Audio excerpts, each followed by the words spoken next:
gosto muito também de números, tá? Eu tô vendo a sua explicação e eu começo a ver a quantidade, esse mindset, né? Você tá falando na parte de pessoas, na parte da experiência de colaborador e tudo mais, mas o quanto isso que a gente está descrevendo aqui, eu queria te agradecer já, mesmo antes do término, basicamente você está dando um mini masterclass aí de como que é um processo de melhoria contínua, né? Perfeito, sim. Porque essa é a base do processo de melhoria contínua, né? Perfeito.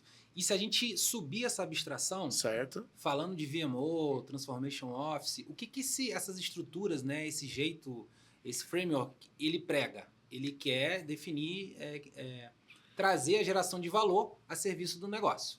Que aí você está respondendo aquela minha pergunta. Para que faz tudo isso? Exato. Eu quero antecipar a geração de valor. Ok. Né? Para antecipar, porque é um dos maiores dilemas, né? Eu até defino essa estratégia corporativa, né, da empresa. Agora, tem um gap, um abismo entre a estratégia e a execução, concorda?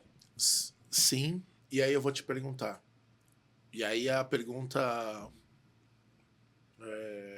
que é baseada em experiência, né? O Brasil / os gestores brasileiros / a cultura típica brasileira, ela é alinhada com um processo de tomada de decisão orientada por dados? Eu acho que não. E a gente não tem... Eu acho que tem uma coisa também... Tem algumas nuances aí, tá? Essa pergunta, ela é motivo de mestrado, ao meu ver. Total, imagino. E a gente tem muitas multinacionais, né? Então, quando a gente pega uma multinacional, ela consegue tropicalizar esse mindset. E aí eu vejo, né, líderes que estão em multinacionais e que tiveram essa formação e que vivem uma cultura data-driven, eles se moldam dessa forma. Agora, as startups e empresas brasileiras não nascem com esse DNA. A gente tem um DNA e tem que ter muito cuidado, porque eu não acho que isso é ruim, tá? O DNA do brasileiro é o DNA de solucionador de problemas, concorda? Cara, eu vou encontrar um problema, eu vou resolver. O tal jeitinho brasileiro, eu interpreto ele de outra forma. Tá? Ele o jeitinho, na verdade, é uma forma de resolver o problema. Lógico, isso não é sustentável ao longo do tempo, concorda? Uhum. Só que essa é a diferença. Então, quando a gente pega líderes que foram moldados em empresas essencialmente brasileiras, talvez eles não tenham esse arcabouço. Porém, eles são bons resolvedores de problemas. Eu vejo essa questão do data-driven, eu pergunto, e acho que aconteceu 2 ou 3 vezes eu perguntando aqui durante o podcast, né, para ter um ponto de vista, porque assim, a gente vê com uma frequência que eu acho que é acima do normal, e eu vou adiantar já, eu sei que não é fácil fazer isso acontecer, mas as empresas, enfim, tem os temas que vão dando hype, né? Tem um tema que deu hype, que é a questão do OKR. E assim, ó, eu posso estar errado, tá? A percepção, mas assim, eu nunca consegui ver uma empresa que de fato usa OKR. Uhum. Pode ter uma situação, mas assim, a empresa usar. E eu não estou falando que é fácil fazer isso, né? Acho que você pode até comentar um pouco, mas o trabalho de fazer essa implementação do OKR, de ter métricas, de fazer uma solução data-driven, por que você... Eu não sei, primeira pergunta é, você concorda com essa minha visão ou não? Ou concorda não, desculpa, não precisa concordar. Qual é a sua visão em relação a isso? A adoção de OKR, a dificuldade, o que impede? Legal. Você acha que está numa tendência melhor do tipo, estamos acostumando? Os profissionais já estão aceitando um pouco mais essa questão do compromisso e não vendo a meta como um negócio, nossa, aquilo é meu... Você toma a meta... Acabou, o NPS foi para baixo, né? Como que é isso? Eu não sei, desculpa se eu me alonguei um pouco. Não, mas eu não sei se eu consegui desenhar dentro da minha confusão mental aqui o cenário e fazer a pergunta. Obrigado. O criador lá do Flight Levels, lá, o Klaus Leopold, algo assim, né? Ele fez um post um tempo atrás falando sobre isso. Ele chamou de Guerra dos Frameworks, né? Que isso tudo é uma sopa de letrinhas que ao longo do tempo a gente foi criando. Olha o que a gente já falou aqui. A gente falou de PDCA, a gente já falou de Lean Six Sigma, estamos falando falei agora de Flight Levels, estamos falando agora de OKR, tá? Todos eles é um framework que vai ter que se aplicar à realidade de onde ele vai rodar, tá? Eu acho que o OKR ele sofre dessa mesma dinâmica, tá?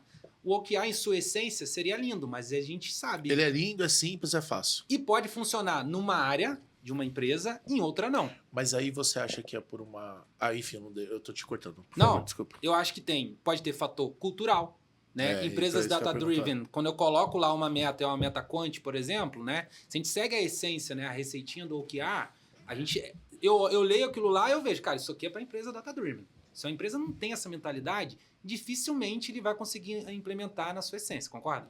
Deveria existir uma empresa que não é data-driven? Não deveria. Aí que a gente chega no ponto. Por que existe, então? Por que assim? É por causa da questão cultural? Talvez o medo de... Vamos polemizar? Eu tô tentando sem não vai existir demais. mais empresa que não seja data-driven. Então, mas acho aí que esse que é o fato, né? Mas, perfeito. É que o pano de fundo que eu tô construindo sem dar aquele tiro da polêmica, eu vou falar assim, eu acho que o profissional brasileiro não tem preparação para assumir um compromisso. E não porque tem que ser um robô, ou se não alcançar a meta tem que ser demitido. Não é isso que eu acredito. Mas eu acho que a gente tem e eu não vou fazer comparação com outras culturas, porque eu também não tenho tanta evidência assim, tá? Para afirmar que o outro é melhor ou não. Mas, às vezes, quando você pergunta, legal, puta, gostei de tudo que você falou. Pô, você acha que no próximo mês você vai atender quantos projetos? Eu acho que teria que ser natural. Você falou assim, olha, eu acho que são 10. Pô, entendi que talvez 12 seria melhor. Ok, vou fazer de tudo possível para alcançar isso. Tô no meio do caminho e não tô alcançando. Cara, eu vejo que os profissionais sentem burnout, fica o desespero, sai aquela briga, fica com medo de adaptação. E do tipo... Como é que... É isso. Essa questão. Eu acho que tem um outro ponto também, tá? Eu acho que a nível aspiracional, o OKR, ele é definido. O problema é quando a gente vai para execução e os líderes se encantam muito pelo novo, porque a gente acaba de definir essa estratégia, dá uma semana o concorrente lança algo novo. Qual é o efeito reboque que gera na companhia? Além do que está definido ali, que vai entregar esses OKRs, são criadas coisas novas. O que isso traz? Perda de foco. Então, conexão entre estratégia, execução e disciplina, para mim, é a palavra. E você começou falando um pouco disso, né? Será que o brasileiro tem essa disciplina? Sim, porque se quem definiu a estratégia não tiver a disciplina e querer mudar, quem tiver, vamos dizer assim, o time que estiver trabalhando para entregar aquilo, vai falar, pô, mudou. Aí, pô, eu fechei o que era ontem. Então, amanhã já mudou. E aí... Não gera conforto, né? E olha que loucura. Isso aqui acontece, né? E aí, a mudança de mercado acontece. No final do ciclo, o Matheus ele vai ser monitorado por esses OKRs que a gente definiu. Só que ao longo do tempo, entraram um monte de coisa que o líder dele pediu a mais disso. E a gente vê isso acontecendo... E é o que acontece. Todo novembro acontece aqui no Brasil. Novembro e dezembro, né? Tem uma reflexão que é essa lógica de definir estratégia e desdobrar, quanto mais próxima da operação ela tiver, mais efetiva ela é. Conta um pouquinho. Eu então, entendi o que você falou, mas... A gente vem lá em alto nível, define uma estratégia para a companhia. Ok. E quem está definindo isso está onde? Distante da operação. Ah, ok. Então define tanto prazo que talvez não seja o ideal, talvez não tenha o calor ali do momento. Tem até uma visão boa do mercado, porque ele é subsidiado por informações. Deixa eu só ver se eu entendi o que você falou. Ok. Se você que tá muito acima, e talvez seja uma maturidade, né? Você vai evoluindo, você pode colocar números, metas, que por mais que seja aquilo que a empresa quer alcançar, ela está fora do contexto, não está calibrado para a potência que a empresa tem. E aí a gente faz esse momento top-down. Quando a gente faz esse movimento top-down, muitas vezes isso não vai aterrissar, não vai dar cola. O cara ali, o líder ali, o média gerência, vai olhar para cima e falar assim, cara, deu ruim. O cliente está pedindo outra coisa. Ele não pode ser só carro preto. Entendeu? Ele precisa de outra cor. Mas aí tem um rebote que precisa ser escutado? Precisa. Ou não? E eu acho que é aí que a gente não tem esse feedback. Essa volta. Eu acho que esse, para mim, é o ponto do OKR, tá? Ele funciona muito no top-down, mas as empresas não conseguem fazer a retroalimentação, tá? Ok, aí cria o gap. Cria o gap e aí, por exemplo, quem que está suportando essa implantação?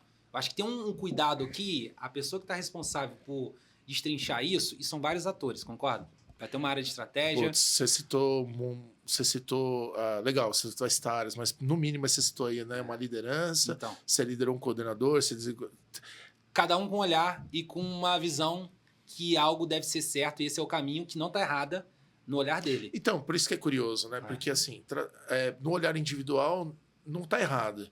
E, por exemplo, ser um pouco agressivo na perspectiva da OKR, eu também não acho errado. Uhum. Agora a questão é isso, né? Quando você bate lá e ouve que não faz sentido. Eu acho que caberia, profissionais como você, de transformação e tudo mais, eu não sei se é isso que é o dia a dia, ouvir e falar assim, legal, o alta liderança, entender que a gente quer chegar na lua, só que, tá faltando foguete. Como é que faz? Tem que ter a graxa, né? Alguém tem que descer com a graxa para poder normatizar esse negócio todo. Tá? E isso é Esse é o desafio. Esse é o trabalho a ser feito, é isso? O VMO, né, ele deveria ajudar nessa lógica, né? Porque ele deveria moldar. Só para quem está em casa e conta o que é VMO. Boa. De forma mais simples, né? É o escritório de transformação, né, na geração de valor. Ah, ok. Né? O V é o do valor, ok. Isso. E aí ele está preocupado em direcionar a empresa a antecipar essa geração de valor. Tá, entendi. Então você cita o VMO, entraria nisso porque para manter essa cola do tipo... Ele que ver a viabilidade das ajuda coisas. a definir, seja o OKR ou qualquer outra metodologia, mas vamos usar o OKR aqui como exemplo. Se eu quero chegar nesse lugar, qual que é o caminho para eu perseguir? Tá? E aí, eu acho, Gaudi, são vários desafios. E essa resposta por que o OKR não funciona, eu acho que por que uma estratégia da companhia não funciona? Eu acho que gira em torno de alguns mesmos fatores, tá? Não, eu assim, só para colocar, né? Eu acho que o OKR funciona. Uhum. Eu acho que qualquer framework funciona. Uma vez que você define um framework, você passa a trabalhar naquele framework e você não vai escolher algo que não funciona como framework. É desafiador, né? Não é trivial, né? Eu acho, é isso que eu penso um pouquinho. E para mim, eu sempre aprendi isso, né? Eu posso estar aqui, eu enquanto consultor, né? Eu tenho uma caixa de ferramentas. Isso. Se eu estou usando um martelo para resolver o seu problema, uma chave de fenda, você nem precisa saber o nome disso. Então, se há o nome ou meta, tanto faz. Perfeito. Tem até, né, de curiosidade, não sei se chegou a ver, assim, um pouquinho, uns 2 anos antes do OKR começar, né? Porque o OKR deu boom muito, né? Teve muita gente, tinha palestra até de marketing, livro e tudo mais. Aí começou a ter o especialista do OKR, o especialista do OKR, é um negócio que certificações. Cara, é um negócio muito simples, vamos na real. É que o framework é simples, o difícil é fazer a implementação. Antes tinha um que chamavam GQM. Você chegou era Go Question Metric, e aí tinha aquele modelo em V, né? Sim. Eu achava maravilhoso também. Aí antes tinha o mais simples, né? Tinha o... Não é mais simples também, tinha o BSC... Enfim, tem vários frameworks. E veja, né? Todos esses são data-driven, né? Que é a temática que você traz sorte aí, né? E toda vez que uma empresa desponta, vira um sucesso e começam a entender o porquê do sucesso dessa empresa, se tem um framework atrelado, nasce aí uma nova fase, uma nova certificação, concorda? A gente viu bastante, saiu o Spotify. Exato. E tá tudo bem. Legal. É inspiração. É inspiração. Para quem tá começando um negócio, quer melhor coisa do que isso? Já tem um mapa da mina. Ele fez assim, ele vai e tropicaliza. Eu acho super fair, né? Eu acho que todo mundo tem que buscar as ferramentas para poder... E eu gosto, Gaudi, sempre que a gente vai pensar em aplicar algo, né? Em termos de gestão, vou chamar isso tudo como gestão, né? Um modelo de gestão de uma companhia, pensar sempre o empreendedor, por exemplo, que está começando do zero, né? O quanto mais simples puder ser um método, é o que vai ser mais certo para ele, vai ser mais efetivo. Porque senão cria uma carga... É mais difícil rodar o método do que fazer, né? Nas empresas, a gente é tendenciado ao contrário. A gente é tendenciado a ter algo robusto, um método complexo. Então, mas aí... olha que papo legal que a gente tá indo. Mas aí não é a visão... Eu acho que... Putz, cara, eu não quero ficar polemizando, mas eu já abordei isso. E já que entrou... Vamos lá. Sem medo. Se não aparecer, você não vai saber, porque a gente cortou essa parte. Mas se aparecer, a gente não cortou. É assim, ó. Eu vejo que o modelo educacional do Brasil... ele foi feito e ele deriva de uma lógica que é muito antiga, que era feita para a formação de operários. Boa. E não é essa... Ok, o Brasil tem a dor de especializações, isso é muito importante, falta muito. A gente sabe o quanto várias carreiras aí falta especialização. Eu acho que o modelo, mesmo para formar essas especializações, né, do tipo... gerais aí, enfim, o pessoal da construção civil, o pessoal da agricultura, não importa. Eu acho que tinha que ter as formações, formação formal, né? Porque tem informal, enfim. Sim. Mas a educação, vou colar, não é formação. Tema, né? Ele tinha que trazer, cara, um ar diferente, já tinha que trazer um pouco dessa visão da melhoria contínua, que é uma coisa assim, todas as pessoas vão conseguir entender, né? Você em 5, 10 minutos aqui, você descreveu um passo a passo que é fácil de compreender. E eu acho que ainda está muito no modelo do tipo assim, nossa, eu tenho que passar na prova, o que o professor quer. Aí, quando chega no mercado de trabalho, jovens, eles falam assim, não, legal, pô, o que você é formado? Aí você fala, nossa, eu sou formado na melhor escola de publicidade, por exemplo. Show, a gente tá com essa dor, esse objetivo de negócio, o que você acha? O pessoal olha e fala assim, tá, mas o que você quer que eu faça? Puta, aí, eu sinto que se a gente tivesse uma mudança nesse mindset, teria... Perfeito. Vou puxar para o meu lado de RH. Manda ver. Porque a gente voltou a falar de pessoas, né? A gente deu uma volta. Mas olha que legal. Volta em é natural cair em pessoas. Sim. Olha que curioso. Tem uma tendência que é a gente fala de Skill-Based Organization. Tá? O que é isso? Conta um pouquinho pra gente. Que é isso. É uma organização que ela opera através de competências. Então, quando eu vou recrutar alguém, eu estou menos interessado no LinkedIn e na formação formal, essa que você disse, né, do currículo. Eu estou mais interessado na prática, quanto que ele consegue realizar o que uma de tarefa. fato a pessoa tem. Desafio. O desafio nas empresas é muito comum, né? A gente estava falando aqui, né? Pô, eu fiz administração. Eu estou administrando algo? Sim, eu cuido de uma área, mas eu tenho advogados que estão ali, de repente, numa área fazendo gestão de um grupo e tudo mais. Eu tenho engenheiros civis que não necessariamente estão em empresa construindo casas e por mercado aí vai. A quantidade de economista que é formado em engenharia é O que está por detrás disso? É uma competência, pensamento analítico, resolução de problemas, tá? Então, entendi. Esse modo de pensar que você está trazendo aí, ele é muito atual, porque as empresas caminham para estar interessadas muito mais nisso. Então, quando você for fazer um processo seletivo, talvez você vai fazer um teste real na função que você vai desempenhar. Deixa eu fazer uma pergunta. Eu não estou voltando ao tema da educação, mas eu estou juntando com o que você falou. A gente vê nos últimos anos aí uma facilitação no acesso à educação, uma simplificação também, talvez acho que do consumo, da experiência de educação. Você tem mais tradicional, mas você também tem esses que são os cursos mais rápido, EAD, tem cursos... É mais acessível, né? A educação já é mais acessível. E aí você está dizendo que já existe um modelo de visão e organização onde é skill-based, do tipo, essa formação. E você tem muitas pessoas que já falam assim, cara, vou falar por mim, alguém pergunta para mim, Rodrigo, que faculdade você faria hoje? Eu ia falar assim, cara, nenhuma. Meio que... Não, eu não estou nesse ponto ainda, tá? Tô testando aqui seu grau de polêmica, tá? Eu não estou nesse ponto ainda, embora eu acho que a faculdade não impede ninguém, ou não determina nem impede nada. É claro, conhecimento é importante. Mas se eu falaria hoje o seguinte, você quer trabalhar em qual área? A área de tecnologia, vamos dizer a minha. Eu ia falar assim, cara, pega a mais barata, a mais rápida e a que te deu o diploma. E tudo que você puder gerar de valor, cara, faça cursos especializados, faça desenvolvimento de skills complementares. Quem gosta da engenharia geralmente é ruim de relacionamento. Olha que legal que você e aí tá batendo isso aí que você tá falando. Olha que legal que você tá falando. E aí a gente vai pegar um outro gancho. Por que você tá falando pro cara, eu imagino, né? Tô te interpretando. Quanto mais rápido ele tem um diploma, mais rápido ele consegue ir pra ação.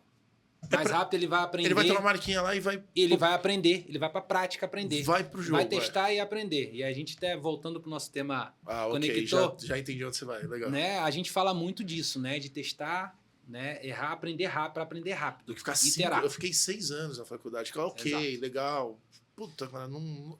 E aí, veja, no próximo desafio que você tiver na companhia, né? Ao invés de você pegar lá pelo currículo o que a pessoa fez, é mais fácil você pegar pelo histórico quem já participou de desafios semelhantes aqui mesmo ou fora. Isso que é o skill-based. Você citou isso há pouco tempo atrás. Você falou aqui, né? Olha, quando eu fui fazer isso, eu trazendo pessoas que já... Exato, que já tem esse skill. Então... Skill-based... Organization, né? Legal. Tem alguns... Vou pesquisar isso daí. Eu posso deixar depois um link aí para você botar nos comentários. Tá aí registrado, aí a gente coloca. E aí, eu posso criar algumas dinâmicas com isso. Então, no próximo desafio... OKR. Definir lá os OKRs estratégicos, vou começar a aterrissar isso em iniciativas, beleza? Quem que vão ser os líderes dessas iniciativas? Quem que vão participar dessas iniciativas? Se eu tenho isso mapeado na organização... Aí entra meu lado de People Analytics, né? Se eu tenho isso mapeado, o Gaudi é bom nessas 4 coisas, ele tem 5 estrelinhas nessa. Gosta de número, que não sei o quê. Eu já faço o Tinder corporativo, match. Faz né? o match. De competência versus esse desafio que eu tenho para resolver, né? Cara, isso é... Matheus, mas como é que você sabe que essas competências... Cara, isso é demais. Volto naquele tema inicial. Que é o que eu tava falando. Eu consigo, pelas zonas de excelência, identifico competências que explicam essas zonas de excelência e... começa a catalogar isso. Cara, tá? isso é demais.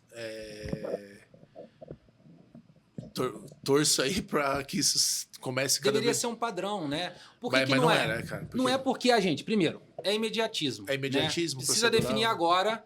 Não tem isso ainda estabelecido, o RH está chegando agora nessa conversa. O RH agora que chega na mesa falando de dados, trazendo modelos preditivos de turnover. Isso posiciona o RH de uma forma totalmente diferente na empresa, né? Essas temáticas que você está falando, quando a gente passou pelo boom, né, das transformações ágeis, seja lá o que significou, né, porque cada lugar significava uma coisa, mas o importante era as empresas buscando alguma melhoria de processo, do tema que pegou era o tal do RH ágil, né? Boa. Hoje, acho que ninguém mais usa o ágil, né, como nome, porque acho que incorporou... não precisa ter a classificação, RH ágil. Uhum. Mas é um RH nessa postura. Essa aceleração dessa transformação, dessa importância estratégica, está resultando, está aumentando o grau de maturidade. Vou explicar só para dar uma referência e pegar o gancho. Eu recebi aqui a Gabriele Carlo, ela é a CEO da Zeiss Vision. Foi muito legal o papo. Ela veio do RH. Legal. E eu perguntei para ela, falei, que curioso, né? As minhas lembranças, pouca gente do RH vira CEO de uma empresa. Ela falou assim, e quando eu recebi o convite, eu fiz várias perguntas e aí me explicaram por quê. Boa. O RH virou CEO de uma empresa, entendeu? Olha a importância. Sim, e tem algumas nuances, tá? Primeiro, dentro do RH, eu acredito que nos próximos anos, quem vai ocupar essas cadeiras aí de liderança de RH vão ser as pessoas que vieram de cultura data-driven, independente de onde nasceram. Não obrigatoriamente um psicólogo. Boa, exato. Que é o que você estava provocando. Não precisa ter aquela... No passado era o RH, era o psicólogo... Exatamente, assim? Exato. Okay. Tinha esse viés sim, tá? E chamava RH, né? E vamos fazer um parênteses aí, deixa esse viés estacionado. Aí, que se chamava RH. Então, essas lideranças de RH, uma vez que elas são data-driven, elas conseguem aportar para o negócio soluções diferentes. Então, numa discussão de mesa que está sendo discutido um resultado, ela pode trazer um olhar diferente. Então, a gente não atingiu determinada meta, não é porque a ferramenta não estava adequada. Não, talvez a competência para essa pessoa, ela não tinha essa competência para poder executar essa tarefa. Como é que a gente vai afirmar isso se a gente não tiver números para isso? Tá? Pode afirmar, mas vai ser só uma opinião. Isso. E aí, opinião por opinião, cada um fica com a sua. Com números, isso faz o RH ficar mais estratégico. Eu gosto muito do Simon Sinek, né? Sim. Começa pelo porquê e tudo mais, né? O Jogo Infinito, esse é um dos livros aí que ele tem. Ele fala, negócios são feitos de pessoas. Né? Se você não entende de pessoas, logo você não entende de negócios. Então, eu acho que essa coisa que você traz, essa provocação... Aí traz Por que de repente um CEO que vem de RH, ele pode agregar um olhar diferenciado? Porque ele entende de pessoas, que é a base para tudo. Clientes são pessoas, negócios são feitos de pessoas, logo, né? Quem entende de pessoas... naturalmente consegue cruzar. A gente fez uma caixinha aqui do Nego, que você até comentou, né? Guarda aqui a questão da RH. Eu reparei, né, que no passado você tinha a área de RH, o departamento de RH, aí eu vi uma transição para alguns diretoria de gente e gestão. Perfeito. E aí eu vejo várias empresas agora que chamam área de pessoas. Legal.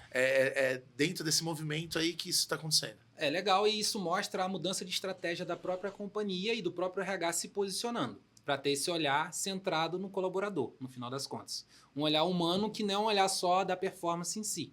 É o cuidado, né, que a gente precisa ter com ele. Entender toda essa jornada desse colaborador. Surgiu primeiro a experiência do cliente. Né? Agora é comum a gente falar de experiência do colaborador também. Entender como é que está, desde o momento dele nem ser ainda um colaborador, né? Aí também depois quando ele entra, como é que está essa experiência, esses momentos que importam para o colaborador na empresa. Vim aqui agora contigo, né? Aqui na Moving.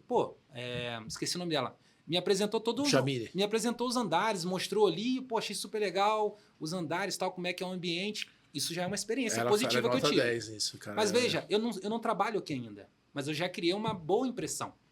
A partir daí, se eu vou participar de um processo, como que eu fui tratado?